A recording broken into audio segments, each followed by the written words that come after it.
Civil society کی سربراہ آمنہ ملک نے چیف جسٹس آف پاکستان جناب جسٹس قاضی فائز عیسیٰ صاحب پر سنگین نوعیت کے الزامات لگائے ہیں۔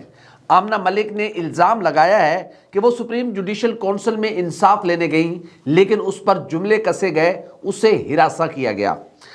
دوسرا ایشو یہ ہے کہ سینئر موسٹ جج جسٹس جناب اعجاز الاحسن نے بینچز کی تشکیل پر اعتراضات اٹھا دیے ہیں، اور جو کام جسٹس قاضی فائز عیسیٰ صاحب جسٹس عمر عطا بندیال کے دور میں کرتے تھے، آج اسی طرح کے حالات کا سامنا ہے، یعنی کہ سوئی یوں گھوم رہی ہے، ظاہر ہے باری تو سب کی آنی ہوتی ہے۔ تیسرا ایشو یہ ہے کہ ایم کیو ایم کیا پھر کراچی میں خون کی ہولی کھیلنا چاہتی ہے؟ کیا ایم کیو ایم پھر سے مظلومیت کا ڈھنڈورا پیٹ کر شہر کا امن و امان خراب کرنا چاہتی ہے؟ چوتھا ایشو یہ ہے کہ اب تو آصف علی زرداری صاحب نے بھی انتخابات کے التوا کا خدشہ ظاہر کر دیا ہے۔ پاکستان اور دنیا بھر میں دیکھ رہے اور سننے والوں کو الفت مغل کا سلام، آپ میرا یوٹیوب چینل اور فیس بک پہ ہی دیکھ رہے ہیں۔ سول سوسائٹی کی سربراہ آمنہ ملک نے جسٹس طارق مسعود صاحب کے خلاف ایک شکایت کی تھی سپریم جوڈیشل کونسل میں، اور اس شکایت کنندہ کی بات سننے کے لیے جب انہیں بلایا گیا تو آمنہ ملک نے آج ایک خط لکھا ہے وفاقی محتسب کو۔ اس میں آمنہ ملک نے الزام لگایا ہے کہ جب وہ سپریم جوڈیشل کونسل میں پیش ہوئی اس پر جملے کسے گئے، حالانکہ اس کی بات سننی چاہیے تھی، حالانکہ اس سے انصاف دیا جانا چاہیے تھا، لیکن مجھ پر جملے کسے گئے۔ اور سپریم جوڈیشل کونسل کے اجلاس میں چیف جسٹس آف پاکستان جناب جسٹس قاضی فائز عیسیٰ صاحب کا میرے ساتھ رویہ ایسا تھا جیسے یہ شکایت میں نے ان کے خلاف کی ہو۔ آمنہ ملک نے یہ بھی الزام لگایا ہے کہ سپریم جوڈیشل کونسل کے اجلاس میں 2 سینئر موسٹ ججز نے اسے ہراساں کیا، اور اسے انصاف دلانے کے بجائے مجھے ہراساں کیا گیا، مجھ پر جملے بازی کی گئی، مجھ پر جملے کسے گئے۔ حالانکہ میری بات سنے بغیر اور بہت ساری وہ کام مجھے انصاف دلانے کے لیے جسٹس طارق مسعود صاحب سے سوال کرنے کے بجائے مجھ پر سوالات کیے گئے، طنز کیا گیا اور جملے کسے گئے، جبکہ میری طرح کی ایک شکایت جسٹس جناب مظاہر علی اکبر نقوی کے خلاف تھی۔ اس نقوی صاحب کا جو شکایت کنندہ تھا اسے وی آئی پی پروٹوکول میں بلایا گیا، اسے چائے پلائی گئی اور اسے بڑی مہمان نوازی اس کی گئی۔ یہ کیا دوہرا معیار ہے supreme judicial council of Pakistan کا؟ یہ آمنہ ملک کے الزامات ہیں، یہ بڑے سنگین نوعیت کے الزامات ہیں، یہ کوئی عام الزامات نہیں ہیں۔ ایک طرف تو یہ بات حقیقت ہے کہ جسٹس جناب مظاہر علی اکبر نقوی کے خلاف ایک بھرپور کارروائی کرنے کی یا پھر جو بھی انصاف کے تقاضے ہیں اس کو پورا کرنے کے لیے معاملہ کیا جا رہا ہے، لیکن جسٹس طارق مسعود صاحب کے خلاف جو شکایت آئی تھی اس کو یوں نپٹا دیا گیا۔ ایسا کیوں ہوا ہے؟ یہ تاثر کیوں جا رہا ہے کہ جسٹس طارق مسعود صاحب چیف جسٹس آف پاکستان کے تھوڑا سا بہت زیادہ قریب ہیں؟ تھوڑا سا بہت زیادہ کا مطلب یہ ہے تھوڑا سا سیف سائڈ رکھنی ہوتی ہے۔ تو یہ آمنہ ملک کی شکایت آئی ہے، اور اس شکایت کو ایڈریس کرنا انتہائی ضروری ہے، کیونکہ ظاہر ہے وہ ایک خاتون ہے اور سپریم جوڈیشل کا اجلاس تھا، ایک سب سے بڑی باڈی انصاف کی، جہاں پر سارے معاملات ججز کا کنڈکٹ جو ہے وہ وہاں پر ایڈریس ہونا ہوتا ہے، تو یہ بہت بڑا کوسچن مارک ہے ساری چیزوں پر۔ دوسری خبر یہ ہے کہ سینئر موسٹ جج جناب جسٹس اعجاز الاحسن نے رجسٹرار سپریم کورٹ کو خط لکھا ہے، اور انہوں نے جو بینچز کی تشکیل ہے، جو چیف جسٹس آف پاکستان اور سپریم کورٹ کی جانب سے جو بینچ تشکیل دیے جا رہے ہیں، جو بینچز کمیٹی ہے، اس پر اعتراضات اٹھائے ہیں۔ انہوں نے جو ملٹری کورٹ سے متعلق سماعت کرنے والا 6 رکنی بینچ ہے اس پر بھی اعتراضات اٹھائے ہیں، اور جسٹس اعجاز الاحسن صاحب نے اپنے خط میں یہ لکھا ہے کہ حالانکہ جو بینچز کمیٹی ہے ججز کی، اس میں یہ طے ہوا تھا کہ جو ملٹری کورٹ، سویلین کے ملٹری کورٹس یا ملٹری ٹرائل کا جو کیس ہے اس کو سینئر موسٹ 7 ججز سنیں گے، لیکن یہ 6 ججز پر بینچ کیوں بنایا گیا ہے، اس پر انہوں نے شدید اعتراض کیا ہے۔ اسی طرح جسٹس اعجاز الاحسن صاحب نے پاکستان پیپلز پارٹی کے بانی چیئرمین ذوالفقار علی بھٹو جو ریفرنس ہے اس کے حوالے سے بھی 9 رکنی بینچ پر اعتراض کیا ہے۔ خط میں کہا گیا ہے کہ ججز کمیٹی میں طے ہوا تھا کہ ملٹری کورٹس کے فیصلے 7 ججز سنیں گے، 6 ججز کو کیوں بینچ میں رکھا گیا ہے۔ اس کے علاوہ جسٹس اعجاز الحسن نے کہا ہے کہ 7 دسمبر کو چیف جسٹس آف پاکستان کے چیمبر میں 3 رکنی کمیٹی کا اجلاس ہوا، 4 بجے کمیٹی اجلاس تھا، 1.5 گھنٹہ قبل اجلاس ایجنڈا ملا۔ میں نے بطور ممبر کمیٹی کے اجلاس میں شرکت کی۔ کمیٹی کے ایجنڈے کے 3 نکات تھے۔ پہلا نکتہ فہرست میں شامل مقدمات کو سماعت کے لیے مقرر کرنا، دوسرا نکتہ آئینی درخواستوں کے قابل سماعت ہونے سے متعلق کمیٹی کا حکم نامہ تھا، تیسرا نکتہ مقدمات جلد سماعت کے لیے مقرر کرنے سے متعلق پالیسی کا تعین تھا۔ جسٹس اعجاز الحسن اپنے خط میں لکھتے ہیں کہ کمیٹی میں فیصلہ ہوا تھا کہ فوجی عدالتوں میں شہریوں کے ٹرائل پر 5 رکنی بینچ فیصلہ دے چکا۔ کمیٹی میں مزید اس کی جو اپیلیں ہوگی اس کے خلاف 7 ججز جو 7 رکنی بینچ اس سے متعلق اپیلیں سنے گا۔ تو ظاہر ہے یہ چیف جسٹس آف پاکستان جناب جسٹس قاضی فائز عیسیٰ صاحب، جسٹس جناب عمر عطا بندیال کے دور میں اس طرح کے خطوط لکھتے رہتے تھے۔ تو اس کا مطلب یہ ہے کہ اب جسٹس اعجاز الحسن صاحب نے جو خط لکھا ہے تو سیم وہی ہے۔ اگر جسٹس عمر عطا بندیال صحیح بینچ نہیں بنا رہے تھے تو جسٹس قاضی فائز عیسیٰ صاحب خط لکھتے تھے۔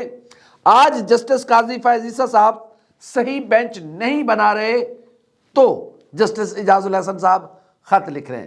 سوئی یوں گھومتی ہے، وقت ایک جگہ رکتا نہیں ہے، وقت کسی کا نہیں ہے۔ ظاہر ہے اب جسٹس اعجاز الحسن صاحب نے جو بات کی ہے کہ یہ طے ہوا تھا کہ جو سویلینز کے ملٹری ٹرائل کا کورٹ کیس ہے وہ 5 رکنی بینچ پہلے فیصلہ دے چکا ہوا ہے، اس کیس کو 7 رکنی بینچ سنے گا، لیکن اس کمیٹی کے فیصلے کے برعکس 6 رکنی بینچ بنا دیا گیا ہے۔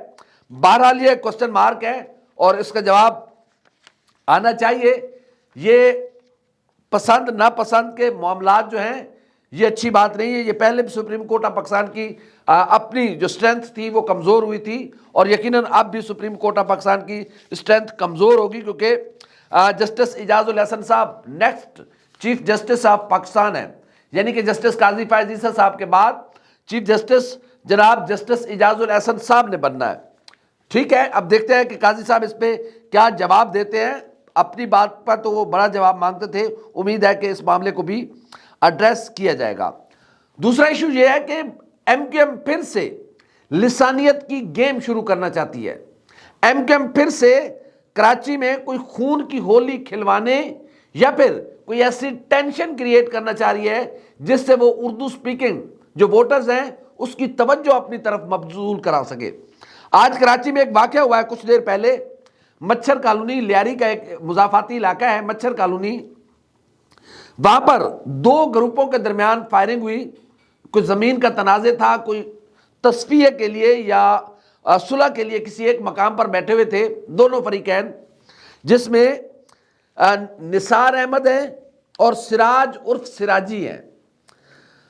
اب یہ وہاں پر تلخ کلامی ہوئی اور وہاں پر جو نثار احمد ہیں انہوں نے فائرنگ کھول دی اور جس کے نتیجے میں سراج احمد عرف سراجی اور 2 مزید افراد جو ہیں وہ اس میں جاں بحق ہو گئے اور موقع پر جو نثار ہے اس کو پولیس نے گرفتار بھی کر لیا، اسلحہ بھی برآمد کر لیا۔ ایم کیو ایم نے ابھی دیکھیں انتخابی کیمپین کہیں دفتر کھلے ہیں پورے پاکستان میں، یہ ایم کیو ایم کیا کرنا کیا چاہ رہی ہے؟ ایم کیو ایم نے یہ بیان داغ دیا بغیر سوچے سمجھے کہ جی ایم کیو ایم کے انتخابی دفتر پر حملہ ہوا ہے، ہمارے امیدوار کیمپین کر رہے تھے اور وہاں پر حملہ ہو گیا جناب علی، تاکہ شہر میں ایک نئی آگ لگے اور پیپلز پارٹی پر ڈائریکٹ یہ الزام تھوپا گیا، جبکہ سراج احمد عرف سراجی جو ہیں یہ 16 مقدمات اس پر کراچی کے مختلف تھانوں میں درج ہیں اور بڑے سنگین نوعیت کے مقدمات ہیں۔ اس مقتول سراج احمد سراجی جو کہ ایم کیو ایم کہہ رہی کہ ہمارا ورکر تھا، ہمارے انتخابی بھائی تمہارے انتخابی کیمپ میں ایک جرائم پیشہ شخص کیا کر رہا تھا جس پر 16 مقدمات ہیں، وہ جیل بھگت کے آ چکا ہے، تھوڑا عرصہ پہلے باہر آیا ہے۔ تو ایم کیو ایم کیا ثابت کرنا چاہ رہی ہے کہ جرائم پیشہ لوگ اس کی انتخابی کیمپین چلا رہے ہیں۔ دراصل ایم کیو ایم اس وقت کراچی کی سب سے کمزور ترین جماعت ہے۔ اردو سپیکرز اس کی بات سننے کو تیار نہیں ہیں۔ جن حالات سے کراچی کے لوگ گزرے ہیں، یا پھر جس طرح الطاف حسین بھائی کی پیٹھ پہ چھرا گھونپا گیا، یہ جو بھی اس کو سمجھ لیں، اب لوگ ایم کیو ایم کی بات سننے کو تیار نہیں ہیں۔ اب پہلے تو ایم کیو ایم یہ بتائے کہ سراج احمد اور سراجی، اس پر 16 مقدمات ہیں۔ یہ تو خود ایک کرمنل ہے۔ کیا کرمنل آپ کی انتخابی کیمپین چلا رہا تھا؟ اور پھر اس کا مقصد کیا ہے؟ اس کا مقصد ہے کہ پھر سے لسانیت کو ہوا دینا، کراچی میں امن و امان کی سچویشن کو پیدا کرنا، اور پھر لوگوں کی حمایت لینا۔ یہ آپ بہت کر چکے ہیں۔ بوریوں میں بند لاشیں کراچی کے لوگ اٹھا چکے ہیں۔ کراچی میں لوگوں کے جسموں میں ڈرل کیا جا چکا ہے۔ کراچی میں لوگوں کے نازک اعضاء تک کاٹے گئے۔ کیا کچھ نہیں ہوا کراچی میں؟ کس گھر میں، کراچی کے کس گھر میں لاش نہیں گئی؟ ایک نوجوانوں کی پوری ایک نسل ختم کر دی گئی کراچی میں۔ اردو بولنے والا کون سا ایسا گھر ہے جس میں ایک جوان کی میت نہیں گئی؟ آپ پھر کیا کرنا چاہتے ہیں ووٹوں کے نام پر؟ یہ جو ایم کیو ایم نے آج ایک غیر ذمہ دارانہ حرکت کی ہے، پہلے آپ واقعے کا کم سے کم پوچھتے، چیزوں کا پتہ کرتے۔ سراج اور سراجی ہے کون؟ یہ تو خود کرمنل ہے، یہ تو خود قبضہ گروپ ہے، دونوں قبضہ گروپ ہے، دونوں پر الزامات ہیں زمینوں پر قبضے کے۔